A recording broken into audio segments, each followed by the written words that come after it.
안녕하세요, 여러분. 저는 코치와 대화 안내자로 활동하고 있는 오롯한 마음의 박진원입니다. 오늘 저희는 비폭력 대화 제8장 공감의 힘이라는 챕터를 함께 나누게 될 텐데요. 이 챕터에 대해서 여러분께 어떻게 가이딩하면 좋을까 고민을 하다가 항상 제가 좀 이 유튜브를 찍기 전에 그래도 아웃라인을 좀 잡아가면서는 대본을 만들곤 하거든요. 그런데 제가 책을 읽을 때 항상 체크를 해두는데 체크해둔 것을 잠깐 보았을 때 이번에는 제가 어떤 아웃라인을 좀 잡기보다는 좀 의미 있었던 지점에 대해서 함께 구절을 읽어나가는 것이 더 좋겠다라는 마음이 들더라고요. 그래서 오늘은 아마 대부분 책의 구절을 함께 읽는 게 될 텐데 사실 따지고 보면 그 전에도 책의 구절을 주로 같이 읽는 걸 많이 했으니까 크게 좀 낯설지는 않을 겁니다. 저는 그럼 제8장 공감의 힘에 대해서 여러분과 나눠보는 시간을 갖겠습니다. 여러분 페이지는요, 203페이지 좀 펴주시면 될 거예요. 여기 두 번째 단락 보면 이런 표현이 있어요. 그 전에 공감의 힘에 관한 챕터이기 때문에 정말 공감의 힘에 대한 이야기가 나오거든요. 그래서 제가 소제목들을 좀 읽어드리자면 첫 번째 소제목은요. 마음의 상처를 치유하는 공감이라는 제목입니다. 즉 공감은 마음의 상처를 치유하는 힘을 준다라는 거죠. 그리고 두 번째 소제목은요. 공감과 자신의 여린 면을 내보일 수 있는 능력이라는 파트가 있습니다. 저는 공감과 자신의 여린 면을 내보일 수 있는 능력에 해당하는 페이지를 지금 읽어보려고 하는데요. 나머지 소제목들은 그때그때 좀 같이 함께 하도록 할게요. 그럼 다시 페이지 203으로 돌아와서요. 두 번째 단락 읽어볼게요. 만약 내가 모욕과 조롱을 당하고 있다고 생각한다면 아마 나는 상처받고 화나고 겁도 나서 그들과 공감하기 어려울 것이다. 그럴 때에는 우선 자리를 떠나 자신과 공감하거나 다른 믿을 수 있는 사람에게 공감받을 필요가 있다. 내 안에서 이렇게 강하게 일고 있는 느낌과 욕구를 찾아서 그에 대해 충분히 공감받고 나면 다시 돌아왔을 때 그들이 하는 말을 들어줄 마음의 자세를 갖출 수 있게 될 것이다. 고통스러운 상황에서는 마음속 깊은 곳에 있는 자신의 욕구를 알아내기 위해서 우선 우리 머릿속의 비판적인 생각들을 넘어설 수 있는 충분한 공감을 받을 필요가 있다. 라는 말이 있습니다. 쉽게 말해서 우리가 되게 마음이 상했기 때문에 사실은 타인을 공감할 때 좀 공감하기 어려울 때가 많거든요. 그럴 때는 조금 자신에게 어떤 시간과 공간의 스페이스를 좀 주셨으면 좋겠어요. 우선은 내가 나에게 자기 공감을 해야지 내가 나의 어떤 감정과 욕구를 무시한 채 타인을 공감하기란 너무나도 어렵고 그렇게 해서 하는 공감은 사실 저는 진정한 공감이 아닐 수도 있다고 생각해요. 왜냐하면 대화라는 건 자기 대화와 관계 대화 두 영역을 말하는 거라고 생각하기 때문에 자기 자신에게 공감하지 못하고 자기 자신에게 강요하는 것이 과연 타인에게 잘 공감할 수 있을까라는 의문이 듭니다. 조금 넘어가 볼게요. 페이지 205페이지 있는데요. 그 전에 제가 말하고 싶은 포인트를 이야기 들으려고 하면 이 예시를 좀 같이 읽는 것이 좋을 것 같아요. 그래서 이 예시를 좀 어디를 보시면 되냐면요. 지금 페이지 203으로 다시 와주시면 좋을 것 같아요. 203에 저희 그 순간에 라는 마지막 단락 부분부터 좀 같이 읽어볼게요.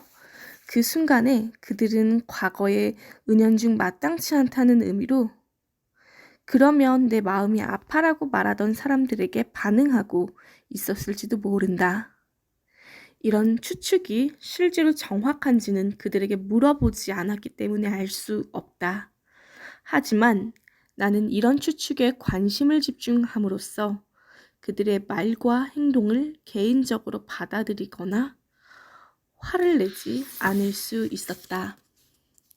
그들이 나를 얼마나 무례하게 대하는지 판단하는 대신 그들의 행동 뒤에 숨은 고통과 욕구를 듣는 데 집중했다.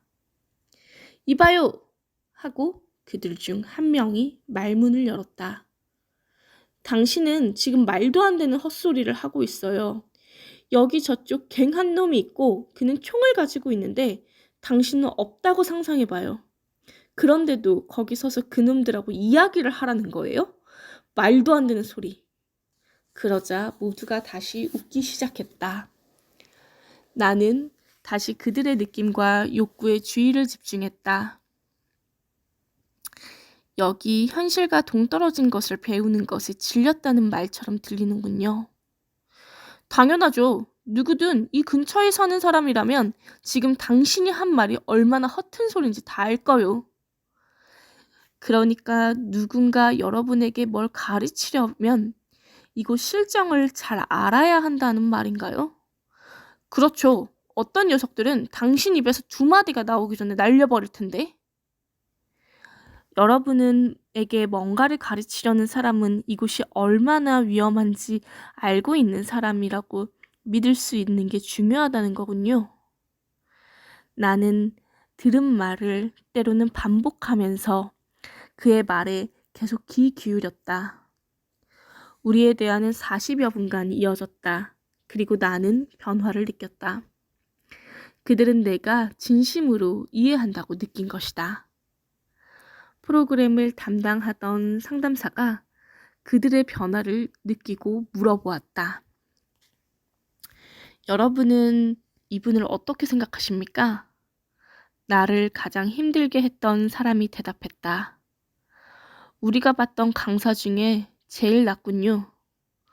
상담사는 놀라며 나를 돌아보고 조용히 말했다. 하지만 당신이 뭔가 특별한 말을 한 것도 아니잖아요. 그러나 그들이 내게 던진 말들이 모두 보편적인 인간의 느낌과 욕구로 해석될 수 있다는 점을 실제로 보여줌으로써 나는 사실 많은 것을 이야기했던 것이다. 즉, 마셜 로젠버그는 이분들이 갖고 있었던 느낌과 욕구에 귀 기울이면서 이분들이 자신의 이야기들을 정말 마음 놓고 할 수 있는 공간을 마련해 주었는데요. 그러다 보니까 말하는 사람은 듣는 사람이 이렇게 느낌과 욕구에 귀 기울여 줬기 때문에 정말 공감받는다라는 마음을 느꼈던 것 같아요. 여러분의 삶 속에서도 그런 경험이 있으신가요? 저는 제 삶 속에서 정말 저를 알아준다라는 느낌을 받았던 적이 고등학생 때 처음에 그 기억이 강렬하게 남아요. 물론 지금도 제 삶 속에서 당연히 많고요.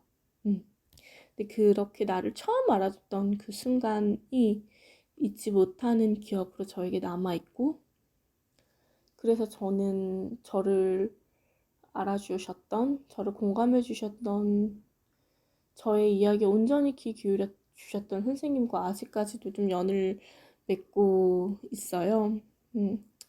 여러분들께도 그런 사람이 꼭 있었으면 좋겠습니다. 이제 아래 페이지 205 보시면요. 공감으로 위기를 면하기라는 챕터가 있죠. 파트가 있죠. 공감으로 위기를 면하는 사례에 대해서 이야기를 해주고 있고, 이것이 공감의 힘이라고 또 이야기를 하고 있는데요. 이 예시를 여러분에게 좀 다뤄보면 좋을 것 같아요. 그래서 지금부터 제가 좀 하나하나 좀 함께 읽어 나가 보도록 하겠습니다. 페이지 207쪽으로 좀 넘어가 주세요. 207쪽의 마지막으로라는 표현 보이실까요? 저희 이것부터 좀 같이 읽어나가 볼게요. 마지막으로 어느 젊은 여성의 이야기를 하고 싶다. 그녀는 토론토에 있는 약물 중독 센터에서 근무하는데 야간 근무 시간에 공감을 활용하여 폭력을 피할 수 있었다. 그 여성은 두 번째 MVC 워크숍에 참가해서 자신의 이야기를 들려주었다. 그녀가 처음 MVC 교육을 받고 2, 3주 지난 어느 날 밤 11시쯤에 마약을 한 것이 분명해 보이는 남자가 들어와서 방을 달라고 했다. 그 여성이 남은 방이 하나도 없다고 설명하고 다른 상담소의 주소를 건네주려는 순간 남자가 덤벼들어 그녀를 바닥에 쓰러뜨렸다. 그런 다음에 그 남자는 내 위에 올라앉아서 목에 칼을 들이댔어요. 그리고 이렇게 소리쳤어요. 거짓말하지 마 나쁜 년. 방 있는 거 다 알아. 그 여성은 느낌과 욕구에 귀를 기울이며 자신이 배운 MVC를 적용하기 시작했다. 그런데 그런 상황에서도 그걸 기억해낼 수 있었나요? 내가 감동해서 물었다. 내게 다른 무슨 방법이 있었겠어요? 때로는 절망적인 상황이 도움이 되지요. 안 그래요, 마셜?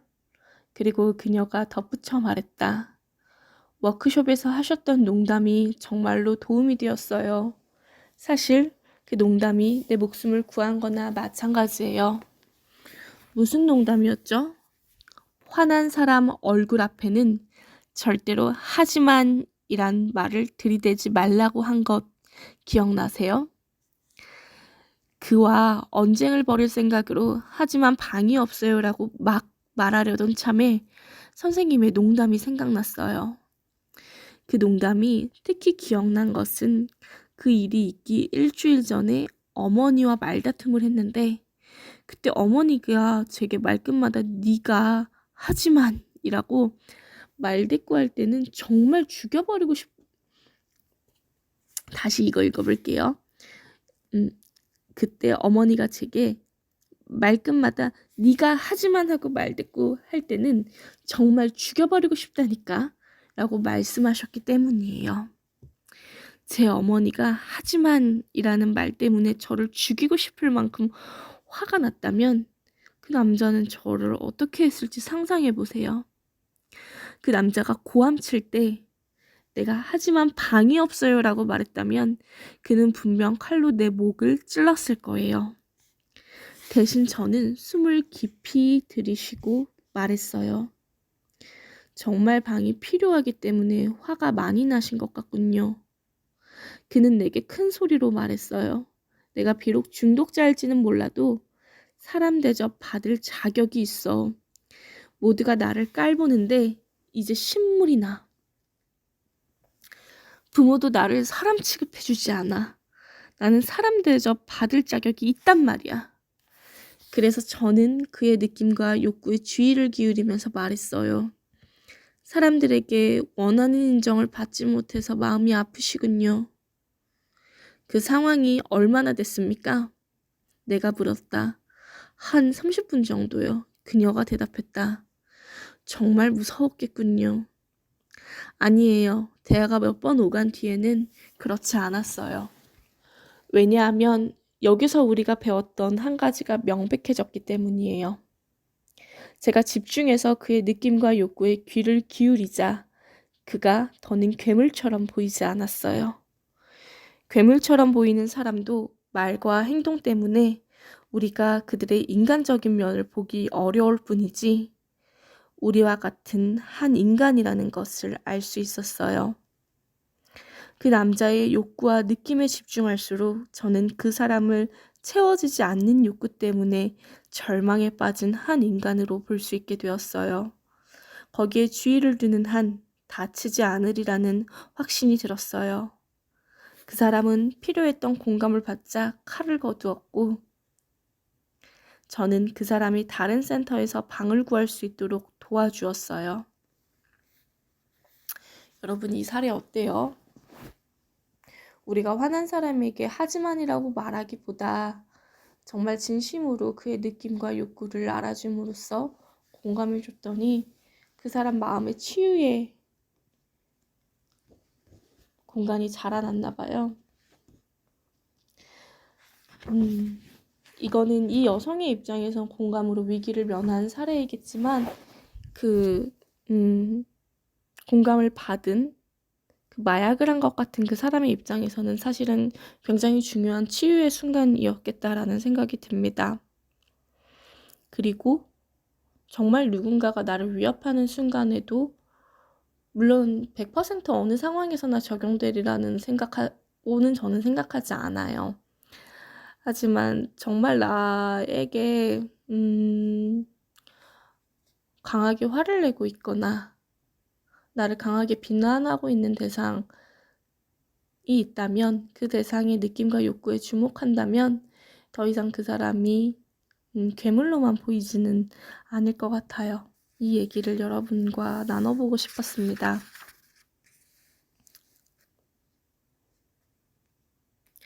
그리고 다음 파트로 넘어가면 소제목이 아니요라는 말을 들었을 때 공감하기라는 파트가 나오는데요. 이 부분을 저희 함께 읽어볼게요. 페이지 210쪽으로 넘어가 주시면 됩니다. 사람들이 대체로 아니요 또는 하고 싶지 않아요라는 말을 거절로 받아들이는 경향이 있기 때문에 이런 말을 공감으로 들을 수 있는 것이 중요하다. 이런 말을 개인적으로 받아들이면 상대방의 내면에서 무슨 일이 일어나는지 이해하지 못한 채 상처를 입을 수 있다. 그러나 이때 우리가 누군가의 아니요 뒤에 있는 느낌과 욕구를 알아차릴 수 있다면 상대방이 무엇을 원하며 또 무엇 때문에 우리의 부탁을 들어줄 수 없는지를 인식할 수 있다. 너무나도 중요하죠. 우리는 사실은 진짜 거절을 당했다고 느꼈을 때 그걸 존재에 대한 거절로 해석하는 경우가 많은 것 같아요. 하지만 거절하는 그 사람도 본인의 어떤 느낌과 욕구가 있기 때문에 그리고 그것이 소중하기 때문에 거절하는 것이지 사실은 내가 싫어서가 아니거든요. 그래서 우리는 그것을 한번 기억해 주면 좋겠습니다. 그리고 페이지 212로 넘어가면요. 두 번째 단락 그렇다면이라고 혹시 보이실까요? 여기 보면 한 네 번째, 그 두 번째 단락의 네 번째 줄로 내려가 보면 이런 표현이 있거든요. 상대가 말할 때 끼어드는 것은 우리가 대화의 주인공이 되기 위해서가 아니라 말하는 사람이 그 자신의 말 뒤에 있는 삶의 에너지와 연결하도록 돕기 위해서라는 표현이 있습니다. 즉, 이 소제목과 연결지어서 생각해 보면요. 대화의 활기를 되살리는 방법은 그때그때 공감하는 것인데 그때 끼어들지 않고 무조건 그 사람의 이야기를 계속 듣는 것을 의미하는 것이 아니라 적절하게 필요하다면 상대가 말할 때 끼어드는 것. 그런데 그것은 그 순간은 우리가 대화의 주인공이 되기 위해서가 아니라 말하는 사람이 그 자신의 말 뒤에 있는 삶의 에너지와 연결하도록 돕기 위해서이고 그것이 듣는 사람에게도 말하는 사람에게도 사실은 유익하기 때문이라는 생각이 듭니다. 여러분 오늘은 좀 어떠셨어요? 침묵을 공감으로 듣기라는 파트도 있기는 한데요. 이 부분은 여러분이 한번 좀 책을 통해서 살펴보셨으면 좋겠어요. 중요한 건 공감은 그만큼 우리에게 큰 힘이 있다라는 거, 우리를 살리는 힘이 있다라는 거, 그거 기억해 주셨으면 좋겠고 관계 속에서만 공감을 하는 것이 아니라 그러니까 타인과 타인과의 관계 속에서만 공감을 하는 것이 아니라 내가 나에게 스스로 자기 공감을 통해서 나를 살려주는 작업 먼저 꼭 해보시길 진심으로 권해드립니다. 그럼 저는 여기서 8장 마무리 짓고요. 이제 9장에서 뵙도록 하겠습니다. 오늘도 좋은 하루 되세요.